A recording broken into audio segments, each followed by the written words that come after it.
Okay, this is part 3 of week 3's lecture on chapter 4, morphology.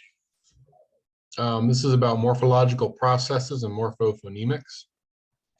This video is not going to be very long. This is just going to be a fairly rapid review of some processes mentioned in the textbook, and we'll end with a note on morphophonemics, which is how morphology and phonology interact with each other. So let's start with some processes. Our first two processes are very similar and very productive in English. First, we have internal change. So these are our, things to derive one from one word from another, or they'll just be inflectional in terms of changing grammatical information. So first, we have internal change. In the previous video, I said that English doesn't really do a lot of affixes, doesn't do a lot with affixes in morphology.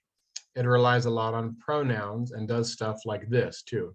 So instead of adding an inflectional affix to change grammatical information, English will often change the sound of the root itself, thus substituting a segment or sound instead of adding a suffix. For example, let's look at the word sing here. Sing is in the present tense, and for a lot of words in English, you can make something past tense with an ed suffix, right? But we don't do that with sing. So native speakers of English will not say singed unless they're small children that are acquiring the language, right? Instead, we just change the quality of the vowel of the root. So sing, we're going to lower it to a, kind of sang, right? And that's how we get the past tense of sing, which is sang. So we didn't add any affixes. We just changed the vowel quality of the root. And this is called an internal change. We do the same thing for pluralizing certain nouns, right? So we have the word foot. If we want to pluralize it, we don't say foots. Instead, we say feet. So instead of adding the typical plural s inflectional suffix, we'll change the quality of the vowel of foot, so the sound, and we raise it to an e sound. That's how we get feet. The next process, suppletion, is very similar, but instead of replacing a vowel sound, we just replace the whole word. So the past tense of go is not goed, right? We don't put a past tense ed on there. We use a completely different word, went. Same thing with be. The past tense of, excuse me, the past tense of be is not beed, right? It's not the ed suffix we put on there. Instead, we use were, which is a completely different word. English likes to do this with certain high frequency vocabulary items. The reason why this happens, beyond the scope of this course, but just know that for certain words in English, this is a process. This is called suppletion. And it's just using a different word for a use it to communicate different grammatical information, even if it's still part of the same word class, right? All right. The next two, reduplication and tone, neither of which are used in English, or at least not a lot. So reduplication is when you take part of the base and you copy and paste it. And by doing so, that can make a grammatical or semantic contrast of some kind. So in this example, this is from Indonesian. The word for man is probably like orang. So we take orang and we copy it and paste it. We just say it twice, orang-orang, and that makes the word plural. So man, singular, is orang. And if we want to say men, we talk about multiple men, right? We say orang-orang. So we're copying and pasting the base, and that gives us our inflectional change. Now, tone, we've mentioned tone before. So remember how in Mandarin Chinese, like you say ma with different tones, like ma or ma or ma, they can mean different words, right? So different tone will signify a different word, even if the segments are the same. Other languages do that too. And tone can be used to mark inflectional changes. So in this language, Monobili, the language of the Congo, we have wo, which is the past tense for kill, so killed. And if we want to make that future tense, we go wo, with a falling tone. And that means will kill or kill in the future. So the same number of segments, we didn't add any affixes. Instead, we just changed the tone. Whoa and whoa. That can get us past tense kill and future tense kill. All right, here we have cliticization. In a nutshell, a clitic is something that is in between a bound morpheme and a word. They're sort of like independent words. They need a phonological host to stick to. So they can't just occur by themselves. They need to glue on to something. And at least in the sound-wise, they form a word there.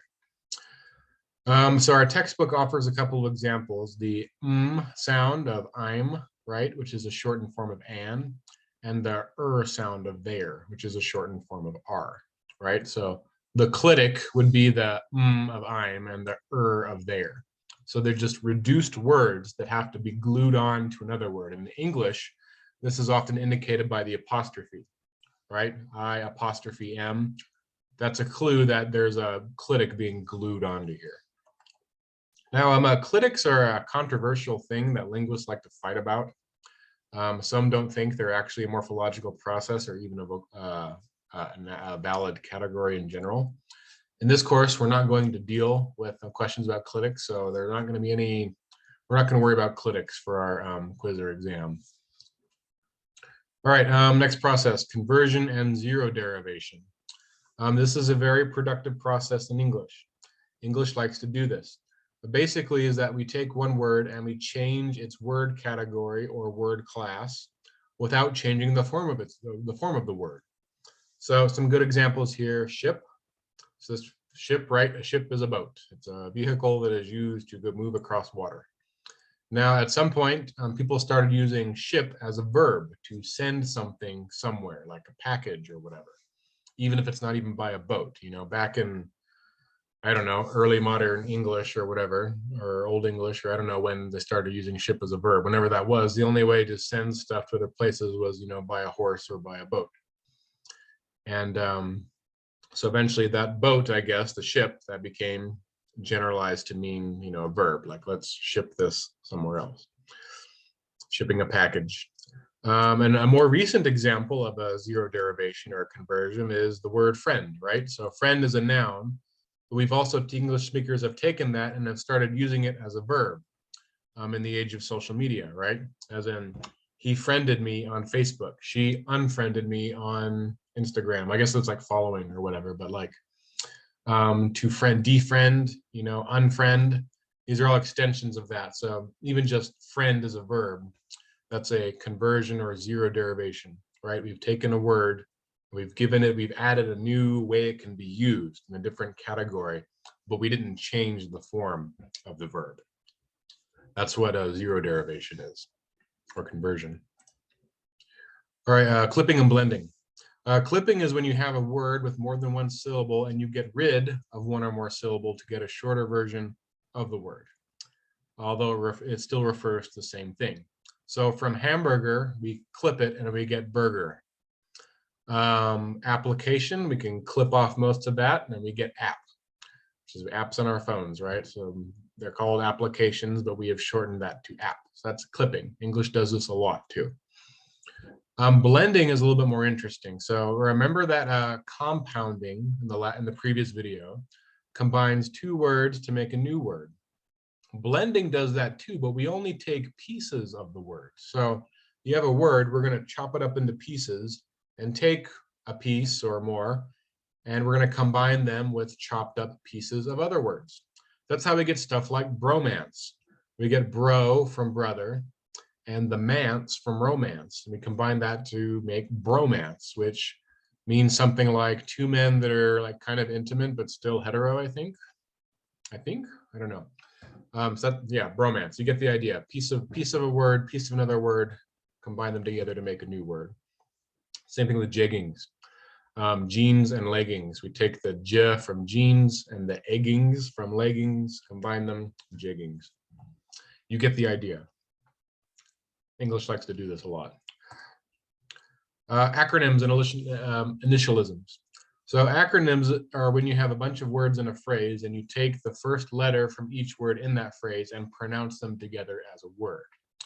So from the North Atlantic Treaty Organization, we abbreviate, we make that into an acronym, NATO, N-A-T-O. We took the first letter from each word, put it together, and we pronounced that result as a word. Same with YOLO. You only live once. We took the first letter. We don't say Y-O-L-O. We say YOLO as if it was a word. Now, here's an interesting one, bay. So if you were on the internet about 10 years ago, there was this explosion of the word bay. It is said to have come from Black communities in North America and then was picked up later by everyone else, mostly on the internet. And for a time, if you ask someone what bay, and bay what you would use like as a term of endearment to, you know, a boyfriend or a girlfriend or, you know, a partner of some kind. It was something you'd use with some maybe intimate partner, right? That's bay. Or it could even just be extended to someone you like a lot. They'd say name of some, I don't know, celebrity or something everyone likes, and they'll say, oh, he or she is bay, right? So that was, I don't know if people use that anymore, but that was a big deal, like maybe 10 years ago, I want to say. You'd see it all over the place on the internet. So at the time, if you asked people what bay meant and where it came from, they would probably tell you that it was an acronym for before anyone else. They take the letters off of that. And that is actually not the case. So I looked this up once, and there's an article about it actually, but it's actually probably just a clipping. Like we saw a couple slides ago, clipping, right, when a word is reduced. So bay actually comes just from a shortened form of babe or baby. That's where bay comes from. It is probably not an acronym for anything. People think it is, but some people thought it was, but someone has an article where they reconstructed where it came from, and it's probably just a shortened form of bay or baby or babe or baby. So that's fun. Initialisms, second one here. An initialism is like an acronym, but you don't say the letters together as a word. You say each letter individually. So the abbreviation of United States of America is USA. If this was an acronym, we would say USA or USA, but nobody says that, right? We say USA. We pronounce each letter, right, individually. So that's what distinguishes an initialism from an acronym. Same with DIY, do it yourself.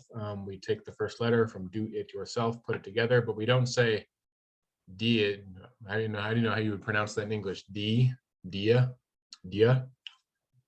So it doesn't really work. So we just say D, I, and Y. And those are initialisms. All right, last couple of processes, onomatopoeia and ideophones and coinage. So you may have heard of onomatopoeia before. It is usually defined as words that sound like the sounds that they mean. What does that mean? So we have meow in English. Meow is a word that means the sound that a cat makes, right? And when cats make their sound, it sounds sort of like a meow. That is called onomatopoeia. However, onomatopoeia is part of your book doesn't talk about this, but I just wanted to mention it, as this is something that my research does a little about, so I have to mention it. So onomatopoeia is part of a larger phenomenon called ideophones, or words that depict sensory information from the senses, right, including sounds. The sound of the word is meant to be depictive of like a sound, a color, a texture, you know, touch, feel, smell even. So meow is an example of an ideophone that is symbolic of a sound. But they cover much more than that in many of the world's languages. Many languages have ideophones that represent colors, textures, smells, visual stuff, and movement even. Now, you won't hear much about these unfortunately, in undergraduate linguistics classes or language studies as a whole, because linguistics and language studies as a whole is kind of dominated by, or at least the precedent at least is dominated by the study of standardized European languages, English, Spanish, French, German, etc. These languages do not have many ideophones outside of sound symbolic ones that are symbolic of sound, onomatopoeia. However, lots of languages all over the world have ideophones for all kinds of things. So Korean has this one. This one I think you pronounce something like gumbak. Anyway, it's the word that means a light source that suddenly gets bright and then gets dark. Brightening and darkening. I think we're either repeatedly or just once. I think you can add something else to make it repeatedly. I'm not sure. So that's pretty cool. And then in the language I work with down here, Northern Pastaza Quechua, in the Amazon, there's a lot of these. And this is a good one. This is Wailiang. And this means a shadowy, indistinct movement. So this is like when you're watching a horror movie, right? And in the background, like behind me, something will like move across the screen really fast and there'll be like a dun sound, right? There's a little musical cue, a sharp musical cue, a scary one that will accompany the movement of the scary thing. So we see that in our movies all the time, but this language, Quechua, has a word for that. And that's an idiophone, and it's symbolic of a type of spooky movement. And this comes up a lot with the speakers I work with when I'm interviewing them and recording them, when they tell stories of spooky spirits they encounter in the rainforest. And so Wailiang is a word that comes up a lot. So these are really fun. Idiophones, onomatopoeia. Less fun, less interesting are coinages right here. Well, I don't know, maybe you find this. I knew a guy who was really into this kind of type of linguistics. His research was focused on this, coinages, so words that are created from scratch. And these are typically like products or brand names that become generalized and picked up by the population at large. So we have Teflon, which is a stick-free coating that you apply to metal surfaces like a frying pan. So the guy, whoever it was that made it, they just called it Teflon. I don't know if it was named after the guy or whatever, and now it is used, we all talk about Teflon now and being on metal surfaces. A word that came from nowhere, that was made up. We have Kleenex. You know, it's a specific brand of tissues, but people will sometimes use Kleenex to refer to all tissues in general, whether or not they come from the Kleenex brand, right?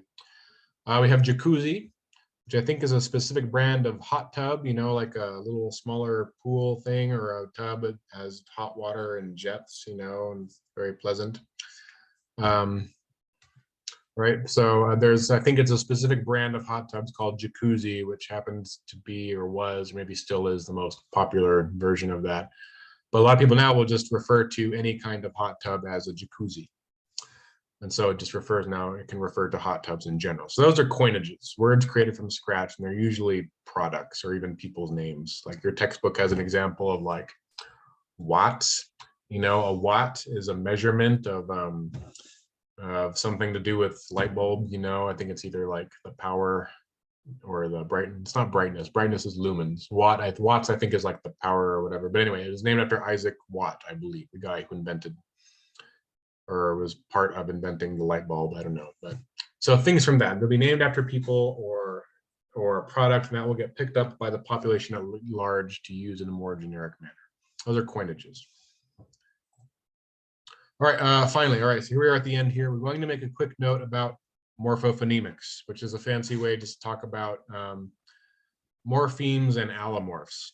So it's exactly the same deal as phonemes and allophones, is what we talked about last week. So the book has some good examples. So take the plural S morpheme. It's not always S, right? It's not S, right? It can also be Z.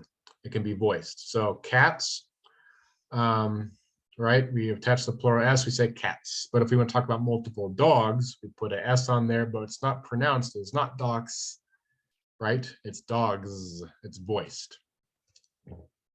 Even though it's written the same in English spelling, there are two different sounds happening here. A voiceless version and a voiced version. So why does this happen? Why would it be voiceless in some cases and voiced in others? Well, if we look at examples, we'll find that the variation is predictable.